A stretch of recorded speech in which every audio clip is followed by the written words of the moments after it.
Morning, everybody. Rusty from the Rusty Razor got another shave today, and today we're using Stirling's Lemon Chill. It's cold outside. Well, it's like 10 degrees this morning. What the heck? Let's do some lemon chill with Glacier. What the heck? It's cold out. Might as well feel it on my face, right? And you can hear the heat's coming on. It's just the moment I start the recording, here goes the heat.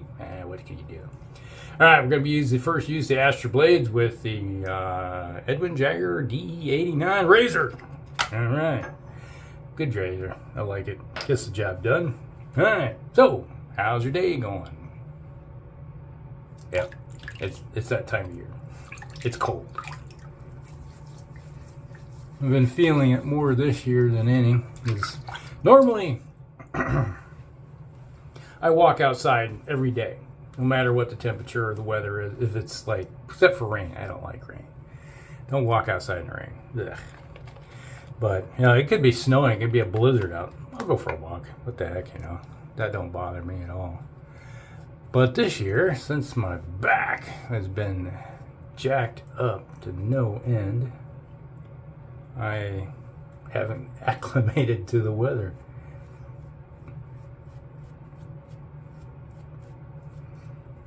It's like just a little bit of time outside is like, oh gosh, it's cold out here. It's like if you spend every day outside for an hour or two, every day, your body acclimates to it. No, not this time. I'm acclimated to 68 degrees in the house. Oh, yeah. All right, first pass. Yep, the heat just kicked off. All right, there we go. I can hear myself again. The air pressure just changed on me. My ears are like, I feel like they got high pressure. Yeah, not much new to say around here, other than it's cold, the new year,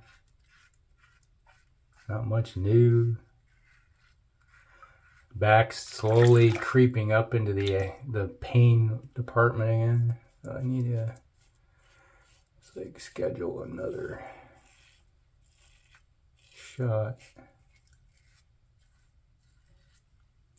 Probably should do a consultation to see what the heck other options are.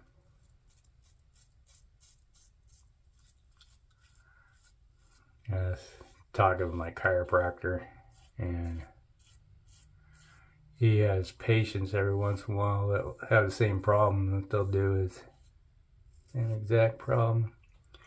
Go in and basically like a Dremel and go yeet and make the area around the where it's always the problem and enlarge it. So the hole where the well, I guess I didn't have that tightened down well, and kind of rotor-rooted it out so you no longer got that pressure on the nerve. I don't know if that's an option or not. Don't know until you ask. I don't know how much that'd cost, but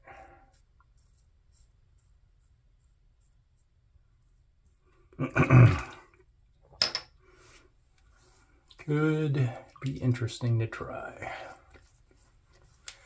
Yeah, I was looking at my Facebook feeds. They do this wonderful thing on Facebook now where look at your memory, everything you posted on that day. And I was like looking at it and it's like 2010, that's when it was, 14 years ago, I had the injections. It's like, yeah, I got my second bout of injections into my spine. So it's about the same timeline as the last time, you know. Oh, Back when I jacked my back up big time, that's when I broke it and busted it up.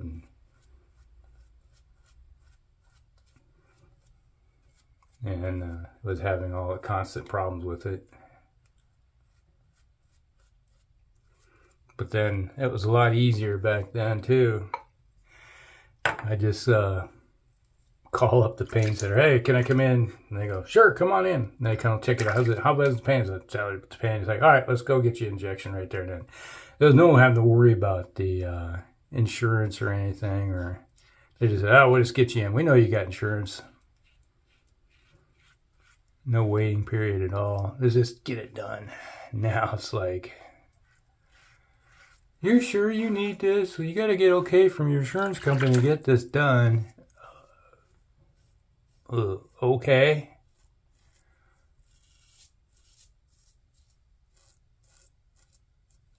I don't think I need to reiterate how painful this is. And like, well, it can't be that bad. Oh, come here, turn around. Let me grab this paring knife over here and go right in your lower back and twist it a little bit. There you go. You're good. You don't have any pain, right?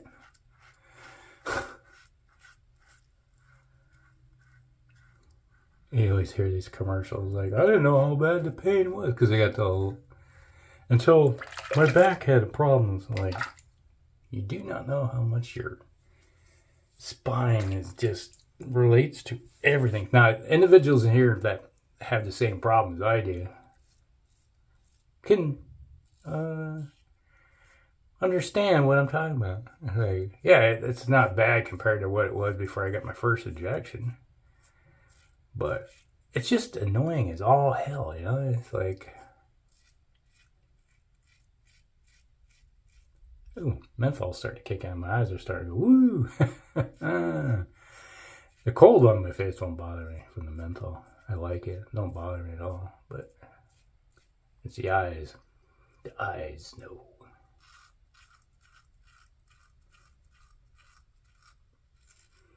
Man.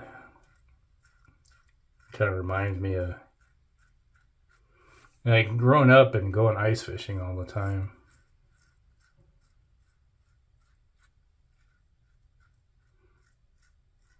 Like my grandfather, he had an ice house on Lake Edwards.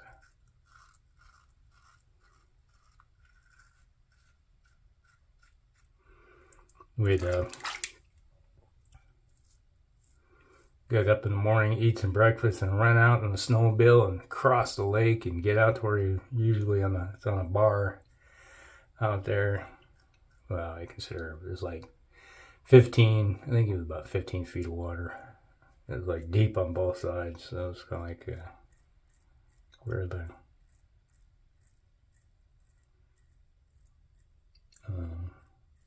fish congregate, walleye and northern and panfish. And sit there and you put your little, you had 2 holes and we'd have two lines in and sit there and he'd have his line, or else if my brother and I were there, we'd hit both. The 2 of us would have our lines. And Grandpa would just sit there and listen to radio and talk with us and tell stories. And every once in a while, he's like, you got it's a short pole. You know, it's not a big normal pole, but it's a short stubby pole. And you slowly reel in whatever you catch. It would be a northern, a walleye, or something. You know, because we usually had a jig. You'd sit there with your jig going, kind of moving it. And because fish in the wintertime when it's cold are not too ambitious. They're still hungry, but it's just they weren't always let's go eat and eat everything in sight, that type of thing. Still got a lot left. Got enough for it easy. Another pass. Nice thing about Stirling, residual slickness. Great. It's the industry standard. So I always look at it as I measure everything. How's it compared to Stirling? But yeah, you sit there and pull up a nice walleye. Oh man, if you've never eaten a walleye, that's the best. Man, that is tasty.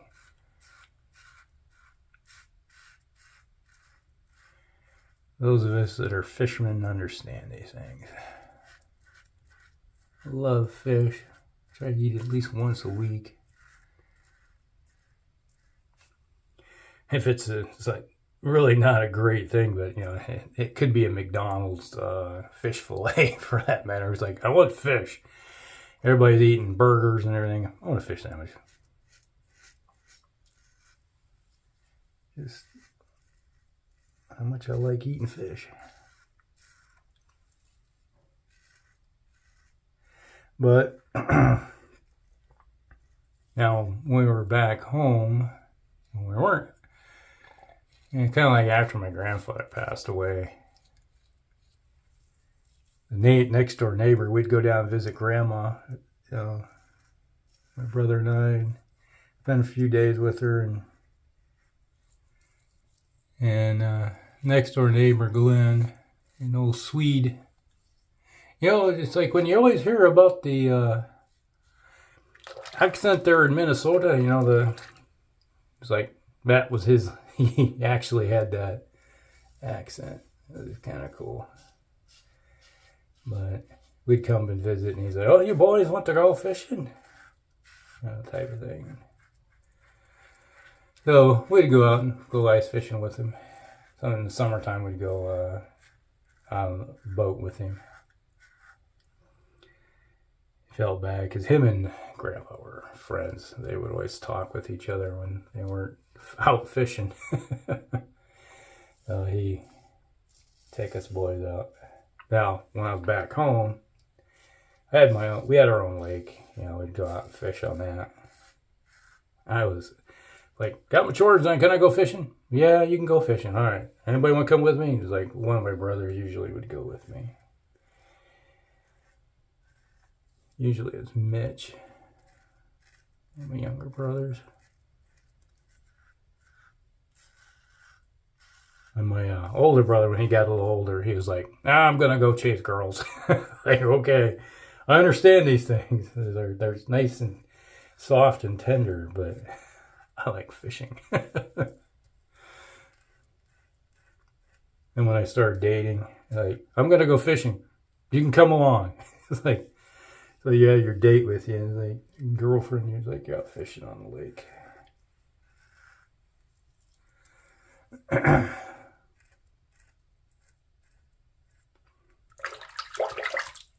My mom was like, hey, it's something I like doing. You can either join me or not join at all. So I had now the wintertime was a little harder. Ice fishing in the wintertime, it's like chainsaws were involved. Like, that was before we had the advent of the ice auger. I'd break out the old chainsaw and cut a hole and cut it in pieces and take the pieces and throw them out, pull them out, and your hand's cold. And throw a line in, catch some northerns and walleyes.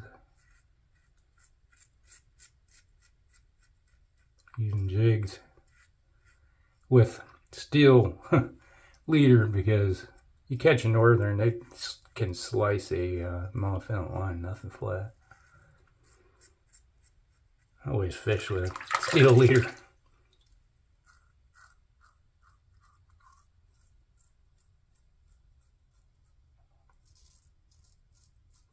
You don't know what that is. It's basically about that long. It's a wire, basically, with a swivel on one end and a snap on the other, basically. You just clip on your lure onto it.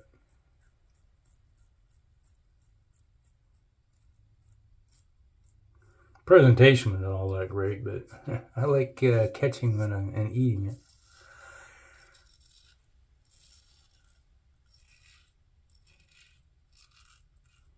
When you got razor blades for teeth on a northern, whew.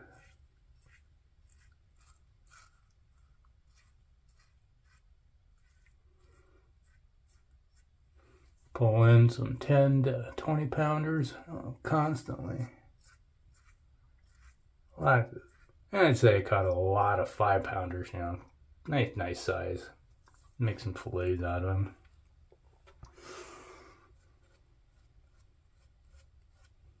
Thing about northerns is that, you know, you gotta, when you fillet them, you gotta make sure you get those Y bones, because it's like, they're bony, but tasty.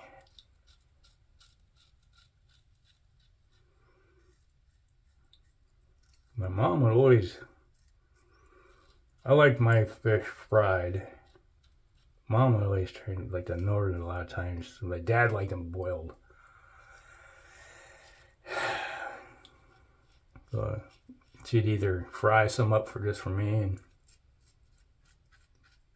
boil up some fillets. It didn't take long. You know, you just put them in some water for a few minutes and call it good. But she'd make some butter garlic or butter curry sauce, or butter curry sauce, garlic curry sauce. We had plenty of butter because, you know, on the farm we made our own butter.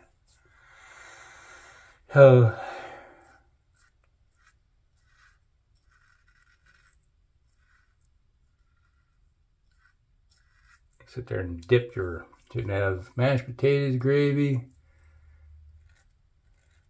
and fish. Usually, I fry up the potatoes, usually at that time. Bunch of fried potatoes. Oh, heck.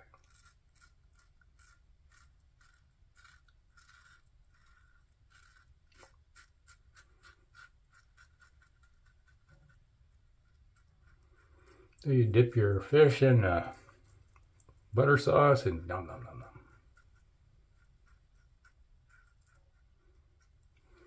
Well, I liked a nice fillet of fried walleye.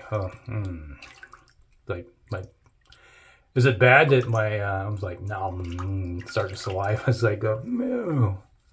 All right. Oh.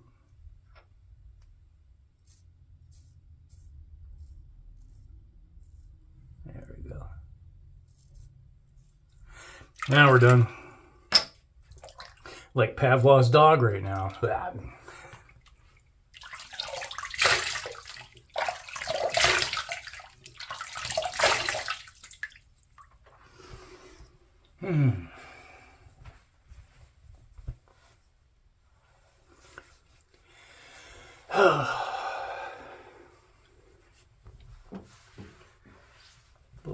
Man, made a mess.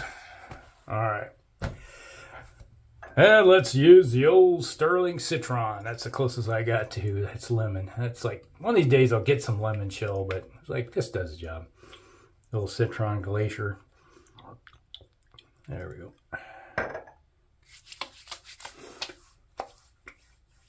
Woo, steamy right here.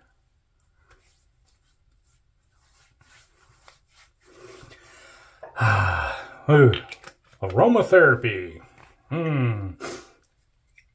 Good old, man, that smells good. Lemon. It smells like lemon pledge. I love lemon pledge. Smells good. All right, there's an affiliate link down below. So, yeah, maybe I should. I've been thinking about it when I hit, you know, the old 400 there to do a giveaway. Thinking about it. So, some of that money that you guys get from the razor company, from the affiliate link, that goes, you know, we'll do a giveaway with it. All right, shave of the day was brought to you by Stirling's Lemon Chill. Man, it's like the glacier menthol. Like, ooh, my eyes are kind of watery. Then we had the first use of the Astra blades with the Edwin Jagger DE89. Nice little shave, does the job. Always does the job. Nice, easy going razor. All right, so that's shave day, everybody. Hope you guys like it. Like and subscribe, share with your friends, and we'll see you in the next one. Rusty out.